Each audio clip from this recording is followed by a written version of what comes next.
समय के साथ साथ जैसे विज्ञान ने तरक्की के नए नए कीर्तिमान स्थापित किए हैं, वैसे ही अपराध करने वाले अपराधी भी अपने आप को समय के साथ साथ बदलते रहते हैं। अपराध करने वाले इतने शातिर होते हैं कि वह मनुष्य की सुविधा के लिए बनाई गई चीज़ों में भी अपराध करने के तरीके खोज लेते हैं। दोस्तों, आज की हमारी ये वीडियो एक ऐसे ही हाईटेक अपराध से जुड़ी हुई है जिसमें अपराधी अपने घर बैठकर इतने बड़े अपराध को अंजाम देता है जो आपको अंदर तक हिला देगा। आज का हमारा ये वीडियो खास करके महिलाओं के लिए है और खासकर उन महिलाओं के लिए है जो घरों में हंसी खुशी अपने परिवार के साथ रहती हैं, सामाजिक डर की वजह से और अपने परिवार की खुशियों के कारण चुपचाप दर्द को सहती रहती हैं और किसी से कुछ नहीं कह पाती हैं, और उनकी यही भूल बाद में उनके और उनके परिवार के लिए एक भयानक सच बनकर सामने आ जाती है। दोस्तों, आज की ये कहानी एक दो महिलाओं की नहीं बल्कि 66 महिलाओं की है, जिसमें उनका जरा सा लालच उन्हें उस अंजाम तक ले जाता है जो आपके रोंगटे खड़े कर देगा।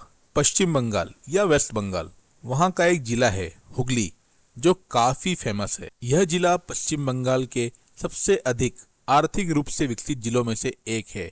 यह राज्य मुख्य रूप से जूट की खेती, जूट उद्योग और जूट व्यापार का केंद्र है। इसी जिले के अंतर्गत एक छोटा शहर है जिसका नाम है चिंसुरा। इसी चिंसुरा की एक महिला थी जो पिछले काफी समय से बहुत ज्यादा परेशान थी, लेकिन किसी से भी कुछ नहीं कह पा रही थी। और वक्त तेजी के साथ निकल रहा था, लेकिन उसकी परेशानी कम होने की बजाय लगातार बढ़ रही थी। जब वह सब तरफ से टूट जाती है तो आखिर में वो फैसला लेती है कि वह पुलिस के पास जाएगी, और एक दिन पूरी हिम्मत जुटाकर वह पुलिस स्टेशन पहुंच जाती है। लेकिन वो जो कहानी पुलिस को सुनाती है उस पर पुलिस यकीन ही नहीं कर पा रही थी। उन्हें ऐसा लग रहा था कि यह महिला भले ही अच्छे घर की है, बड़े घर की है, लेकिन ये झूठ बोल रही है। दरअसल वो कहानी कुछ यूं थी कि उस महिला के घर में किसी बच्चे का जन्मदिन था, और जन्मदिन के खास अवसर के लिए उसने एक बहुत खास और बेहद सुंदर केक का ऑर्डर किया था। लेकिन ये बात उसने किसी को बताई नहीं थी। उसने ऑनलाइन एक केक देखा और ठीक वैसा ही केक उसने ऑर्डर कर दिया था। ये बात सन 2020 के दिसंबर महीने की है। महिला ने जैसा केक ऑर्डर किया था ठीक वैसा ही केक उसके घर पहुंचा दिया जाता है, और जो डिलीवरी बॉय उस केक को लेकर पहुंचता है वह महिला को देखकर बहुत आकर्षित होता है, और वह मन ही मन उस महिला का साथ पाने के लिए एक प्लान तैयार कर लेता है। वो महिला से केक के बारे में पूछता है कि आपको केक कैसा लगा। महिला केक देखकर उसकी बहुत तारीफ करती है। इसके बाद वो डिलीवरी बॉय अपनी अगली चाल चलता है और महिला से बड़ी विनम्रता के साथ कहता है कि अगर आपको कोई परेशानी ना हो तो आप अपना पर्सनल मोबाइल नंबर मुझे दे दें, क्योंकि मैं जिस कंपनी में काम करता हूँ वो एक बड़ी नामी गिरामी कंपनी है जो कस्टमर से अपना फीडबैक लेती है। इससे हमें कुछ एक्स्ट्रा कमीशन मिल जाता है और तरक्की होने की संभावना भी बढ़ जाती है, और साथ ही अगले ऑर्डर पर आपको 20 से 25% का डिस्काउंट भी मिलता है। साथ ही वो यह भी कहता है कि आप बड़े लोग हैं, अगर आप ऐसा कर देंगे तो हम छोटे लोगों पर बड़ी मेहरबानी हो जाएगी। महिला बेचारी सीधी सादी होती है, उसकी चिकनी चुपड़ी बातों में आकर और उसकी मदद हो जाएगी ये सोचकर अपना पर्सनल नंबर उसे दे देती है। इस तरह वो उस महिला का नंबर ले लेता है और अपना नंबर उसे दे देता है। इस बात को पूरे 15 दिन बीत जाते हैं। ठीक 16वें दिन दोपहर के समय उस महिला के पास फोन आता है और वो कहता है कि मैं विशाल वर्मा बोल रहा हूँ। कुछ दिनों पहले आपने एक केक का ऑर्डर किया था, और साथ में यह भी बताता है कि वो डिलीवरी बॉय किसी और कंपनी का है, लेकिन केक नजदीकी बेकरी से लेकर आया था। महिला उसे कहती है कि हाँ, उसे याद है, बताइए मैं आपकी क्या मदद कर सकती हूँ। सामने से वो बोलता है कि बस आपको फीडबैक लेने के लिए फ़ोन किया गया है। महिला यह सुनकर केक की तारीफ करना शुरू कर देती है, लेकिन तभी सामने वाला शख्स कहता है, मैडम मेरी बात सुनिए, ये सब फीडबैक आपको नॉर्मल कॉलिंग पर नहीं बल्कि वीडियो कॉल पर देना है, और वीडियो कॉल पर आप जितनी अच्छी बात कर सकती हैं कीजिएगा और ज़्यादा से ज़्यादा अच्छा फीडबैक दे दीजिएगा। ये कॉल महिला के पास अननोन नंबर से आता है। महिला ठीक वैसा ही करती है जैसा उसे फोन करने वाले ने बताया था। महिला वीडियो कॉल पर सारी बातें उसे बता देती है और कैसे उसने केक ऑर्डर किया। फिर विशाल ने उसका नंबर लिया। सारी बातें बताकर वो फोन को रख देती है और सोचती है चलो किसी का भला ही कर दिया गया। लेकिन वो नहीं जानती थी कि असल खेल तो अब शुरू होने वाला है। इस बात को एक हफ्ता बीत जाता है। एक हफ्ते के बाद उस महिला के फोन पर एक वीडियो आती है जिसे देखकर उसके पैरों तले जमीन सरक जाती है। दरअसल उस वीडियो में आपत्तिजनक वीडियो होती है, लगभग न्यूड वीडियो होती है और उस न्यूड वीडियो में जो शक्ल थी वो किसी और की नहीं बल्कि उसी महिला की थी। ये देखकर वो बहुत परेशान हो जाती है और बेबसी का आलम यह था कि ये बात वो किसी को बता भी नहीं सकती थी। वो तुरंत उस नंबर पे फोन लगाती है जिस पर उसने बात की थी, लेकिन ये नंबर स्विच ऑफ था। उस पे कोई कॉल नहीं लग पा रही थी, ना वीडियो ना ऑडियो। ये देखकर महिला और परेशान हो जाती है। वो लगातार उस नंबर पर फोन लगाती रहती है। कम से कम 50 बार फोन करने के बाद भी जब नंबर नहीं लगता है तो वो सर पकड़कर बैठ जाती है। दूसरी तरफ वो फोन जैसे ही सामने वाला व्यक्ति चालू करता है उसके पास ये मैसेज आना शुरू हो जाता है कि पिछले कुछ समय में किसने उसे कितनी बार कॉल किया है। उस महिला के फोन से लगभग 50 बार फोन आने का मैसेज देखकर वह समझ जाता है कि सामने वाली महिला उससे बात करने के लिए कितनी परेशान है। अब फोन इस तरफ से जाता है और फोन पर और कोई नहीं, खुद विशाल बात कर रहा होता है। और इस बार वो अपने पर्सनल नंबर से बात करता है क्योंकि दूसरा नंबर तो उसने बंद किया हुआ होता है, और कहता है कि मैडम आपके पास किसी का फोन आया था क्या। वो कहती है कि हाँ आया था। विशाल उसकी बात को काटते हुए कहता है कि मेरे पास एक फोन भी आया है और एक वीडियो भी आया है। वो वीडियो जिसके बारे में वो महिला उससे खुद बात करना चाह रही थी, जिस वीडियो के कारण उसका चैन सुकून गायब हो गया था। और विशाल उससे सीधी बात कहता है कि ये वीडियो वो इंटरनेट पर डालेगा और उसके बाद क्या होगा आप खुद समझदार हैं। वो महिला कुछ भी समझ नहीं पा रही थी कि आखिर ये हो क्या रहा है। कंपनी से कोई और फोन आया था, अब ये डिलीवरी बॉय कुछ और कह रहा है।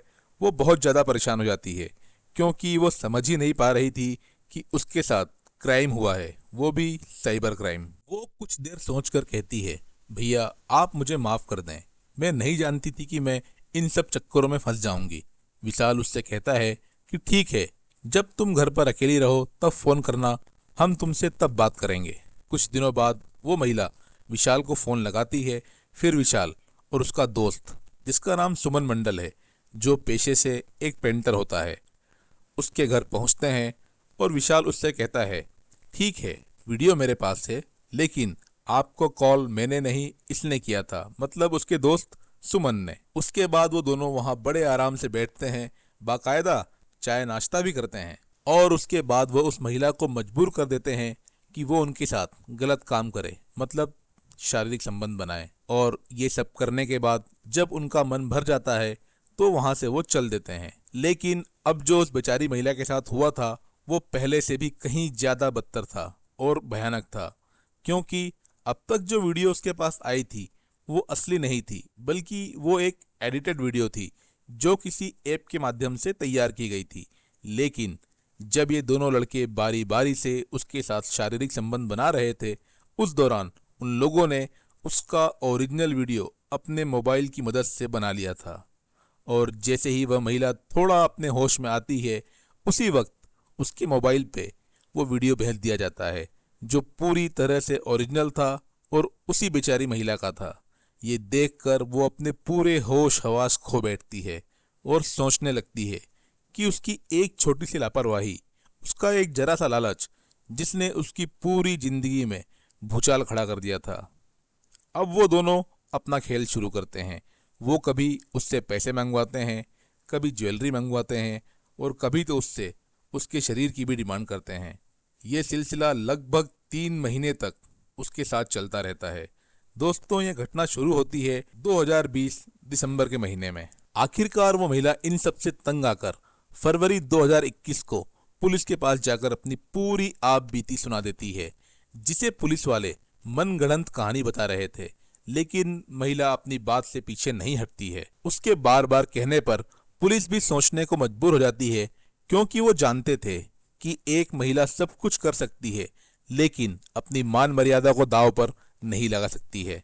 वो महिला विशाल का नंबर भी उन्हें देती है और उनसे कहती है कि आप इससे बात करें, और विशाल की सारी डिटेल फोटो देकर वहां से चली जाती है।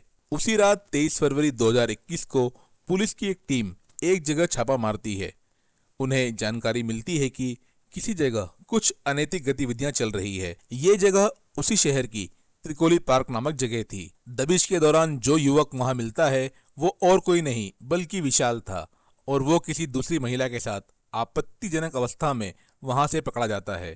विशाल को देखकर पुलिस की टीम हैरान रह जाती है कि आखिर ये मामला है क्या। दिन में एक महिला इसकी शिकायत लेकर आती है और रात में ये किसी दूसरी महिला के साथ यहाँ पाया जाता है।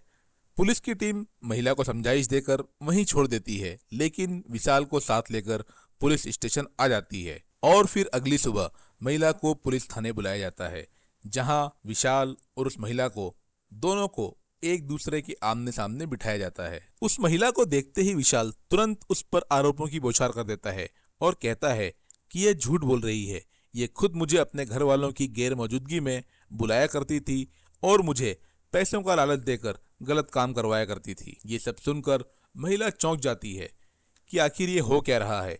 काफी देर तक यह बहस चलती रहती है। अंत में वो महिला कहती है कि आप इसका फोन चेक करिए। इसके बाद पुलिस उसका फोन चेक करती है। उसका फोन देखकर पुलिस चौंक जाती है, क्योंकि उसके फोन में एक दो नहीं 31 ऐसे वीडियो पाए जाते हैं जो उसने फीडबैक के नाम पर एडिटेड करके बनाए थे।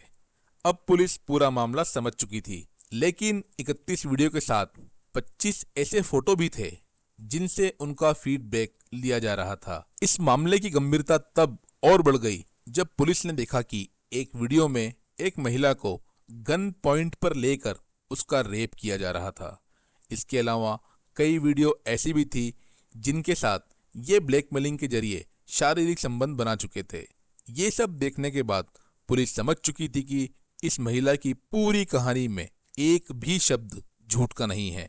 ये व्यक्ति जिसका नाम विशाल वर्मा है, ये सफेद झूठ बोल रहा है और एक शातिर अपराधी है। इसके बाद विशाल के ही जरिए सुमन मंडल को भी उठाया जाता है, और जब दोनों से अलग अलग पूछताछ की जाती है तो टोटल 66 महिलाओं की गिनती हो जाती है, और सभी महिलाओं को फंसाने का तरीका बिल्कुल एक जैसा होता है। इसके बाद पुलिस तफ्तीश शुरू करती है और इन 66 महिलाओं के पास भी पहुंच जाती है, लेकिन दुर्भाग्य देखिए, इनमें से एक भी महिला पुलिस में रिपोर्ट लिखवाने को तैयार नहीं होती है। दोस्तों, काश की पहली ही महिला ने थोड़ी सी हिम्मत दिखाई होती और पुलिस के पास चली जाती, तो वो 65 महिलाओं को इस घिनौने काम से बचा लेती। लेकिन 66वीं महिला जब पुलिस के पास जाती है तब जाकर कहीं ये चैन टूटती है, और शायद भविष्य में किसी महिला के साथ ये लड़के तो कुछ गलत नहीं कर पाएंगे। बहरहाल पुलिस अपना काम पूरा करती है, और बातचीत के दौरान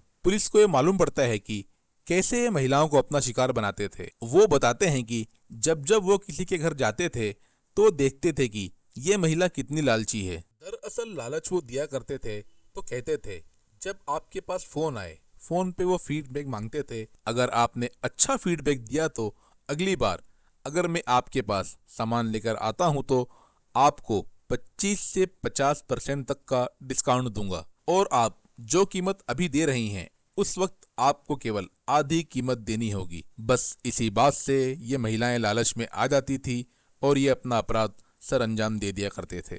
खासकर वो ऐसी महिलाओं को अपना निशाना बनाया करते थे जो ज्यादा खूबसूरत होती, ज्यादा लालच करती और ज्यादा अमीर होती। ऐसे ही करते करते ये लोग 66 महिलाओं को अपना शिकार बना लेते हैं और ये पूरी कहानी बन जाती है। दोस्तों, आजकल लूटने के नए नए तरीके अपनाए जाते हैं और खासकर महिलाओं और बुजुर्गों को अपना निशाना बनाया जाता है। तो दोस्तों, आज की कहानी में बस इतना ही। आपसे भी निवेदन है कि ऐसी किसी स्कीम के चक्कर में आकर आप अपनी खून पसीने की कमाई अपराधियों को ना दें, और अगर ऐसी कोई घटना हो भी जाती है तो तुरंत पुलिस से संपर्क करें। कहानी आपको कैसी लगी कमेंट करके हमें जरूर बताइएगा। धन्यवाद दोस्तों।